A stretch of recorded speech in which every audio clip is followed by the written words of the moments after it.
Bienvenue dans Cœur Conscient.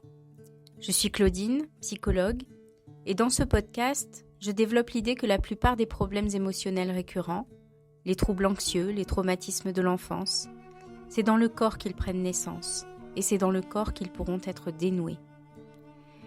Je suis aussi convaincue que trouver son centre intérieur, c'est indispensable dans toute démarche de retour à l'équilibre.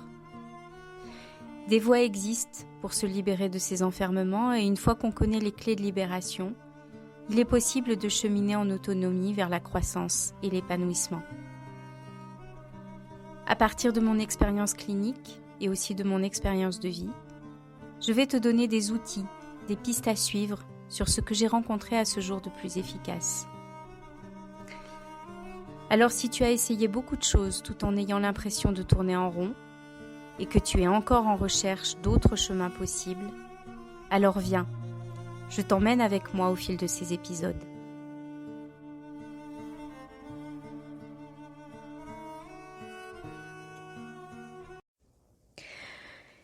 Si tu as grandi dans une famille où il y avait de la violence, des critiques, de la dévalorisation, de la disqualification, des choses comme ça, il y avait peut-être aussi dans ta famille une forme de négligence, un manque d'attention. Et tout ça, ça a pu générer chez toi des difficultés à exprimer tes émotions de manière saine. Donc en fait, tu vas avoir deux grandes catégories de réactions.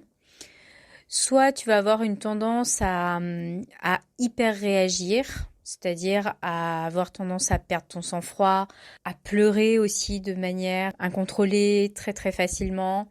Tu vas avoir beaucoup de difficultés à contrôler tes émotions, ça t'échappe. Soit, deuxième grande catégorie de réaction, tu peux avoir tendance à te renfermer sur toi-même et à te sentir coupé de tes sentiments et à plus rien ressentir, à cadenasser ton ressenti. Et en fait, ces deux grands schémas sont, dans les deux cas, une forme de dérégulation émotionnelle. Et ça tend à perturber ta vie. Et donc, on est clairement dans un syndrome de stress post-traumatique en considérant la notion de traumatisme au sens large. Donc, je vais d'abord t'expliquer les origines de ces types de symptômes. Et puis, je vais aussi te donner des outils pour te permettre d'enrichir ta vie intérieure et de pouvoir augmenter ta capacité à éprouver de la joie. Donc si tu es régulé sur un plan émotionnel, tu vas avoir tendance à te sentir ancré, à te sentir calme. Tu vas être capable d'accepter que les sentiments difficiles, ça fait partie de la vie. Et tu vas le prendre avec douceur, avec compassion, avec légèreté aussi, avec une forme de gentillesse vis-à-vis de toi-même et vis-à-vis des autres. Donc c'est de la flexibilité. C'est de la flexibilité psychologique, de la flexibilité mentale, émotionnelle. Et donc cette flexibilité, elle te permet d'exprimer toute une gamme d'émotions sans te sentir submergé, sans te sentir engourdi, paralysé ou sans dépendre non plus de comportements qui seraient nocifs pour toi. Cette régulation émotionnelle, elle te permet de prendre des décisions qui sont saines. Elle te permet de défendre tes besoins, de communiquer facilement avec les autres. Par contre, si tu es dérégulé émotionnellement, c'est là que tu vas avoir des réactions trop fortes. Par exemple, donc des larmes inconsidérées. Tu vas, à la moindre parole, à la moindre remarque dont l'autre se rend la plupart du temps même pas compte, tu vas pouvoir sombrer dans une profonde tristesse ou dans une rage, dans une colère ou au contraire dans une angoisse. Et ça va être incontrôlable pour toi.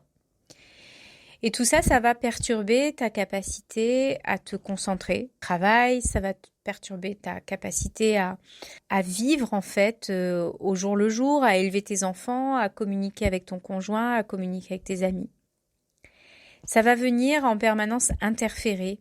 Ces difficultés, elles vont venir en permanence se mettre au milieu de tout ça. Ce qui signe vraiment la dérégulation émotionnelle, c'est la manière dont ces émotions te submergent et te dépassent, et le fait que tu peux absolument, ça fait comme une vague en fait, comme un tsunami qui t'emporte complètement, et toi tu peux rien faire au milieu de tout ça. Et le résultat, c'est que ça va te conduire à des comportements que tu vas regretter par la suite. Par exemple, une parole ou une situation va te mettre dans une colère telle que tu vas extérioriser cette colère, tu vas te mettre à dire des choses que tu ne pensais pas, ou tu vas te mettre à hurler, tu vas traumatiser les autres. Et tout ça, au bout du compte, ça fait mal aux autres et ça te fait mal à toi surtout. Et ça a tendance à enfler comme ça, à faire comme une spirale ascendante qui grossit. Tu blesses les autres te blessent à leur tour, et puis du coup tu es blessé, et puis tu vas encore plus contribuer à blesser les autres, etc., etc. Et ça enfle, et ça se solde soit par une détestation de toi-même, ou une angoisse incommensurable que tu sais plus du tout par quel bout prendre, et du coup tu peux te mettre à avoir parfois des idées noires parce que tu sais plus du tout comment te sortir de cette situation. Donc chez les personnes qui ont vécu des traumatismes infantiles, ce qu'on appelle des expériences infantiles adverses, parce que c'est vraiment dans l'enfance que nous apprenons à réguler justement nos émotions à travers des adultes qui vont nous servir de tuteurs pour qu'on puisse se co-réguler sur eux. Donc les enfants ont besoin, pour se développer normalement, d'adultes qui soient sains, qui soient attentifs, qui soient bienveillants et qui soient là pour eux, pour pouvoir les aider à développer leur intelligence sociale, leur intelligence émotionnelle. Si l'enfant ne trouve pas dans le monde environnant ce type de tutorat, type de référence d'un adulte sain émotionnellement et surtout attentif et bienveillant, c'est comme une pâte à modeler dans laquelle on peut imprimer n'importe quoi. Et donc un enfant qui a en face de lui un environnement qui est violent, ou qui au contraire est oublieux de lui, ça va s'imprimer de manière directe, sans aucune résistance, dans son système nerveux et dans son système émotionnel et dans ses croyances. De ce fait, il va vraiment totalement intérioriser et prendre en lui la croyance qu'il est lui-même un être mauvais, puisque on s'en prend à lui, parce que on le critique, parce qu'on lui fait vivre des violences, ou parce qu'on l'oublie, qu'on le néglige. Et donc il va nécessairement nourrir la croyance que soit il n'est pas intéressant ou important quand il est oublié, soit qu'il est un être mauvais et critiquable et honteux s'il vit des violences. Un enfant n'est absolument pas capable de concevoir que lui serait bon et que l'environnement serait mauvais. C'est une question de survie. Sa stratégie de survie, c'est de considérer que l'environnement dans lequel il évolue est forcément bon pour lui et là pour lui. Donc si ça se passe mal, c'est forcément lui qui en porte la responsabilité. Dans la stratégie de survie, c'est comme ça que ça se passe. Donc pour se développer en équilibre et de manière saine, un enfant va avoir besoin de sécurité, et de sécurité pour exprimer justement toutes ces émotions désagréables, toutes ces peurs, toutes ces colères, tous ces chagrins. Et tout ça, il va falloir qu'il puisse trouver en face de lui un contenant de tout ça, qui va absorber ces émotions difficiles et les transformer avec l'ingrédient magique de la bienveillance pour pouvoir les lui restituer de manière sécuritaire pour lui. C'est-à-dire qu'au final, l'enfant doit pouvoir recevoir le message qu'il peut exprimer des émotions difficiles et que ça n'en fait pas un être mauvais pour autant. Au fur et à mesure que ces expériences se répètent, il va pouvoir comprendre que quand on a des émotions difficiles, ça n'est que temporaire et surtout ça ne nous définit pas. Ces émotions-là sont acceptées, permises et reçues. Par contre, quand les parents sont eux-mêmes indisponibles émotionnellement, qui sont eux-mêmes dérégulés, qui sont débordés par leur propre émotionnel, ils vont pas pouvoir accueillir que l'enfant ait des émotions difficiles. Et donc, ils vont, la plupart du temps, être rejetants, soit de manière explicite, soit de manière implicite, c'est-à-dire en faisant silence, en ignorant les émotions difficiles de l'enfant. De ce fait, les enfants ne parviendront pas à développer un éventail d'émotions saines. Et ils vont être profondément insécurisés, ils vont devenir explosifs ou alors, à l'inverse, coupés de leurs propres sentiments. Parfois, ils vont devenir hypersensibles, très mobilisés sur l'état émotionnel de leurs parents, sur la détresse émotionnelle de leurs parents et ils vont se mettre dans une position où ils vont toujours être à disposition des parents pour pouvoir répondre à leurs besoins émotionnels. Donc tout ça, ça nous amène à l'idée de fenêtre de tolérance. Donc en fait, quand on a donc tous ces schémas qui se sont mis en place pendant l'enfance, à l'âge adulte, ils vont se manifester par une tendance donc soit à pleurer de manière incontrôlée, à se mettre très facilement en colère ou très facilement angoissé, ou alors à se sentir au contraire plutôt léthargique, plutôt coupé de ses émotions et de ses sensations. Donc dans ces deux cas, indique que on est dans une forme donc de dérégulation émotionnelle et qu'on est en dehors de la fenêtre de tolérance. Donc la fenêtre de tolérance, c'est un terme qui a été créé par le docteur Dan Siegel aux États-Unis pour pouvoir décrire la gamme de stress qu'une personne est capable de gérer sans être submergée. Donc à l'intérieur de la fenêtre de tolérance, on est dans une zone optimale dans laquelle on est en mesure de répondre de manière fluide aux émotions qui pourraient venir nous bouleverser, aux sensations physiques qui peuvent venir nous toucher, nous impacter. Donc à l'intérieur de cette fenêtre de tolérance, on est capable de gérer une certaine quantité de stress et de retrouver, par le simple principe de l'homéostasie, de retrouver un sentiment de sécurité. Mais quand on est en dehors de notre fenêtre de tolérance, on peut ressentir les émotions, alors soit quand on sort de la fenêtre de tolérance par le haut, vous imaginez la fenêtre comme étant un rectangle, et puis une vague qui oscille dans ce rectangle, mais qui peut sortir soit par le haut, soit par le bas de cette fenêtre. Donc quand elle sort par le haut, on va se retrouver avec des hauts niveaux d'excitation. Donc ça va être soit la peur, l'irritabilité, l'agitation, la colère, des pleurs excessifs, etc. Et donc, quand ça sort comme ça par le haut, ça veut dire que notre système nerveux sympathique s'est mis en marche. On est dans le sympathique. On est dans l'activation sympathique, dans la mobilisation. Donc par contre, lorsqu'elles sortent par le bas, on va plutôt être dans des états où on va être coupé de ses émotions. Où on ne va pas ressentir ni les émotions, ni les sensations corporelles la plupart du temps.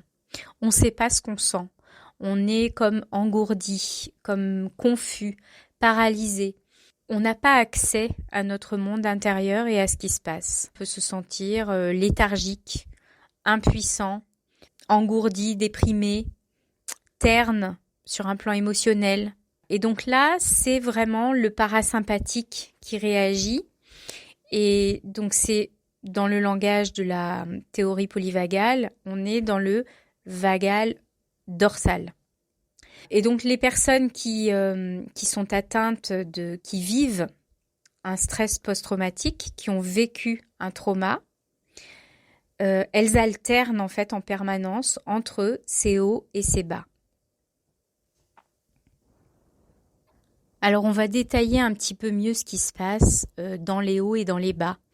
Donc quand on est dans le système sympathique, dans l'activation sympathique, et donc on sort de la fenêtre de tolérance par le haut, c'est que on est soit en situation de lutte, soit en situation de fuite. Donc dans la lutte, on va plus être enclin à être très critique envers soi-même ou envers les autres, à être très vite en colère. On va avoir besoin de contrôle, de maîtriser les situations, de contrôler les choses. On peut avoir un caractère, une personnalité contrôlante. Donc on va plutôt avoir besoin de travailler les émotions qui sont du côté de la colère et de manière à faire en sorte qu'elles ne se retournent plus contre nous-mêmes ou contre les autres.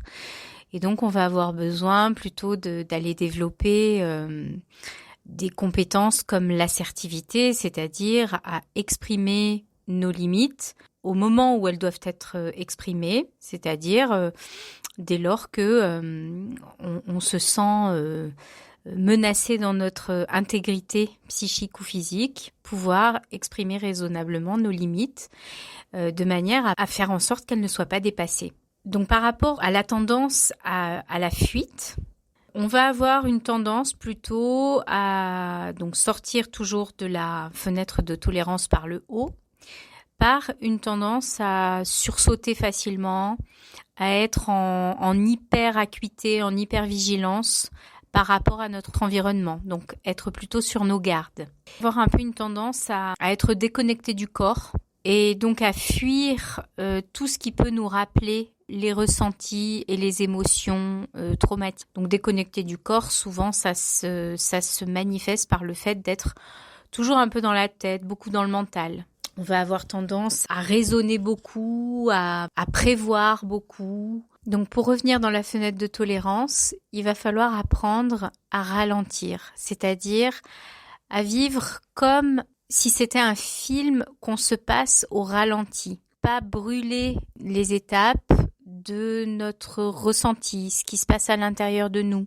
Vraiment rester à l'écoute de tous les micro-mouvements de notre interoception, c'est-à-dire des informations que notre système nerveux nous envoie et des émotions qui sont là.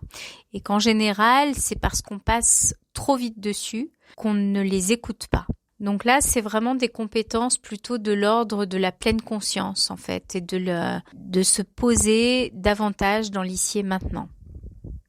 On va aussi avoir comme réponse qu'on appelle le people pleasing, c'est-à-dire la tendance à prévenir les attaques, les agressions, donc le danger, en répondant aux besoins émotionnels, aux besoins physiques de l'agresseur. Donc que ce soit un parent, que ce soit une connaissance.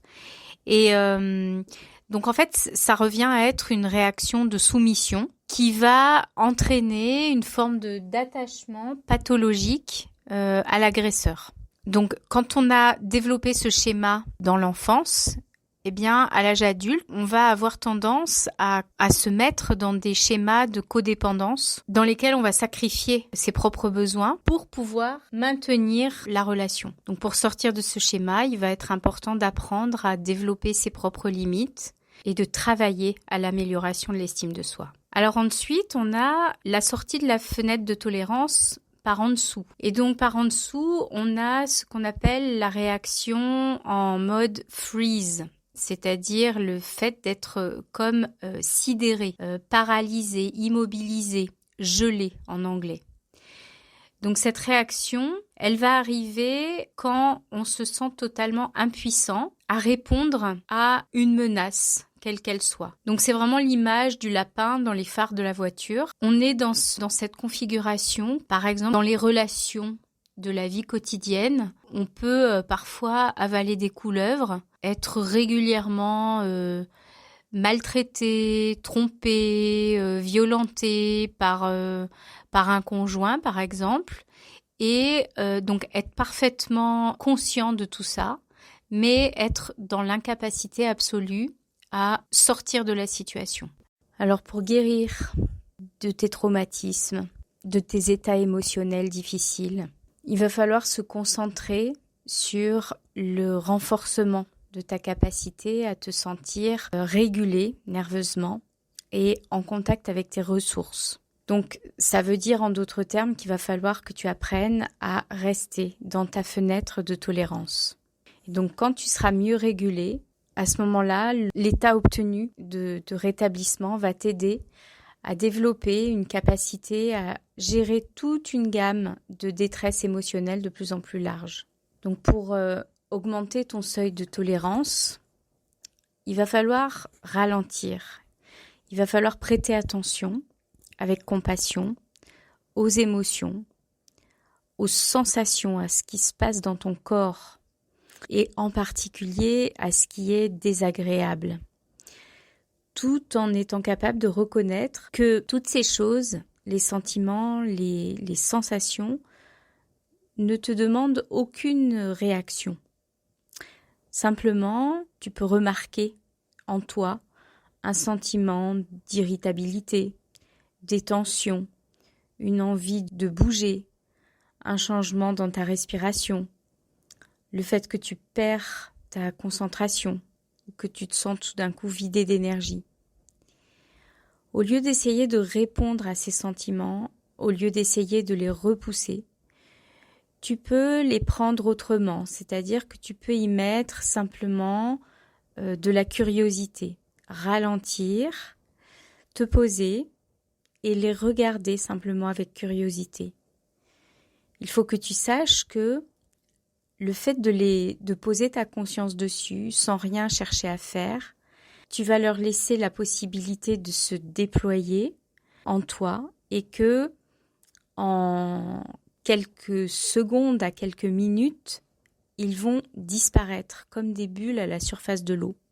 Donc pour parvenir à le faire en situation, j'ai envie de dire, c'est-à-dire dans les situations que la vie quotidienne te présente, tu peux commencer à t'entraîner à le faire au calme, t'asseoir simplement avec toi-même et regarder ce qui émerge, être attentif à ton corps, aux tensions qui sont là, aux émotions qui peuvent émerger et simplement donne-leur cette liberté de pouvoir se déployer tranquillement et sois certain, sois certaine que en un temps très bref, tout ça va disparaître et retourner au néant.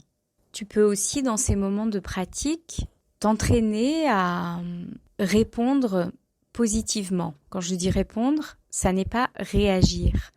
C'est-à-dire que, par exemple, si tu as une colère qui monte en toi, tu vas pouvoir prendre le temps de marquer ta limite, par exemple, dans un rythme adéquat, prendre le temps de trouver la manière juste de te défendre sans agressivité, mais plutôt avec de l'assertivité, c'est-à-dire de manière tranquille mais ferme. Si tu es en prise, par exemple, lors de tes essais avec une réaction qui est plutôt de type immobilisation et impuissance, prends le temps de déployer le film au ralenti et de regarder ce qui se passe en toi dans la situation qui est la situation qui t'affecte, en face de la personne envers laquelle tu n'arrives pas à réagir.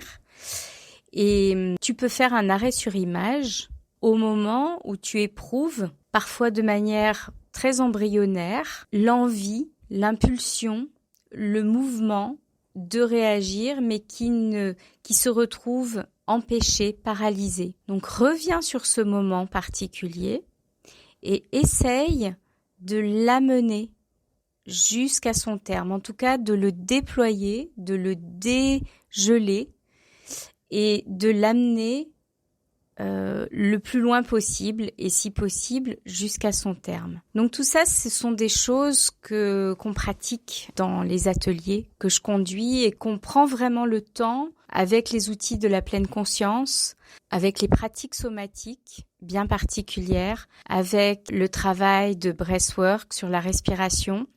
On prend vraiment le temps de venir déloger ces cristallisations, ces empêchements, ces impuissances, ces paralysies. Tous ces déséquilibres de ton système nerveux autonome, ils ont créé des répercussions sur ta santé physique. Quand tu as dépassé le seuil de tolérance pendant de longues périodes, tu vas être davantage susceptible d'avoir des problèmes de digestion, des problèmes de sommeil, des problèmes immunitaires, des problèmes de santé cardiovasculaire. Donc tu vas devoir faire appel vraiment à toute la sagesse de ton corps pour t'aider à guérir. Si tu n'as pas été capable de te protéger dans une situation dangereuse quand tu étais enfant, tu vas pouvoir lentement et en pleine conscience retrouver progressivement ta capacité à libérer toute cette énergie qui est cristallisée dans le système nerveux.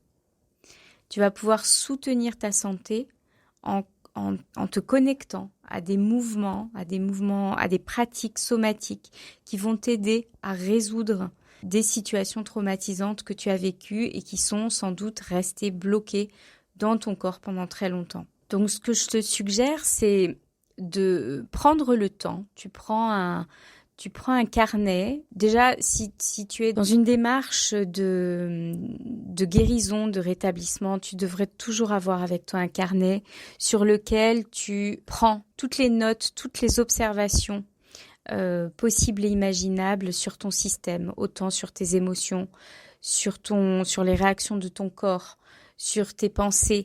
Donc c'est important d'avoir un outil qui te permet d'observer et c'est important aussi d'avoir un outil qui te permet d'écrire. Et écrire, ça permet de faire des liens, ça permet de ramener tout ce qui se passe dans ton cerveau reptilien, c'est-à-dire dans ton corps, tout ce qui se passe au niveau de ton système limbique, c'est-à-dire au niveau de tes émotions. C'est vraiment important que tu puisses faire des liens et que tu puisses mettre toutes ces choses en mots, en compréhension, pour amener comme ça de la fluidité. Parce que c'est très gratifiant de pouvoir justement faire des liens et comprendre certaines choses, et surtout à travers les grilles de lecture du système nerveux que je te propose. Donc je te suggère de noter dans un premier temps, d'explorer un petit peu par la pensée toutes les situations que tu vis, que ce soit au travail, dans ta famille, que ce soit quand tu es seul avec un groupe de personnes. Comment est-ce que ça se passe à l'intérieur de toi? Quelles sont tes sensations? Quelles sont tes émotions profondes derrière le masque social, derrière la personne qui donne le change, qui est gentil, qui fait ce qu'il faut? Qu'est-ce qui se passe derrière ce masque? Est-ce que tu es plutôt en système sympathique, fight or flight, ou est-ce que tu es plutôt en mode impuissance, paralysie, incapacité à agir? Donc ça, c'est la première chose. C'est vraiment important que tu sois au clair par rapport à tes propres manières de réagir. Ensuite, la deuxième chose, ça va concerner toutes les pratiques somatiques. Le fait de vraiment te reconnecter à ton corps, amener ta conscience dans le corps et arriver à te reconnecter, ça va vraiment te demander de rentrer en contact avec toi-même, donc de te reconnecter avec ce que tu es et avec toute cette vie intérieure qui, n'en déplaise peut-être à certains spiritualistes pour lesquels la vie de l'esprit, c'est quelque chose de totalement éthéré. Je pense que la vie de l'esprit, elle passe vraiment par le corps et que pour être totalement intégrée, elle doit être incarnée. Elle doit être incarnée parce que elle doit pouvoir faire avec l'inconfort et la détresse. Et donc dans quelque chose d'éthéré, on va être plutôt dans quelque chose de dissocié, qui va avoir tendance à mettre sous le tapis ce qui se passe vraiment en nous, ce qui se passe dans notre vie intérieure. Le fait de rentrer en contact avec justement tout ce qui se passe dans ton corps, ça va aussi te demander de développer une autre compétence, une autre qualité, qui est celle de la compassion. Tu vas pas pouvoir faire l'économie de la compassion si tu veux vraiment être avec toi-même dans les choses les plus difficiles qui s'offrent à toi. Parce que si tu fais pas ça, tu vas être en prise très rapidement à ton juge intérieur qui va faire plein de commentaires sur ce qui se passe. Donc on voit ça avec l'IFS, avec le travail sur les parties. Donc j'ai fait un podcast à ce sujet qui nous permet de vraiment circonscrire ce juge intérieur et de faire par ailleurs tout un travail pour pouvoir le calmer et justement développer cette compassion. Le plus difficile, c'est peut-être de se reconnecter à soi quand on est en dessous de la fenêtre de tolérance. Là, il va vraiment falloir davantage de patience et de détermination aussi, je dirais, pour pouvoir se concentrer sur l'engagement de nos sens et sur la connexion aussi à la respiration. Ça, c'est quelque chose de très important et de très aidant pour les personnes qui sont déconnectées. Voilà. Et puis, bien sûr, on a toutes les pratiques spécifiques qu'on fait dans les ateliers qui vraiment sont des pratiques qui sont faites avec le corps, à partir du corps. Voilà, cet épisode est terminé. J'espère que ça t'a nourri et apporté certaines pistes. Je te remercie du fond du cœur de l'avoir écouté jusqu'au bout et je te dis à très bientôt pour un prochain épisode.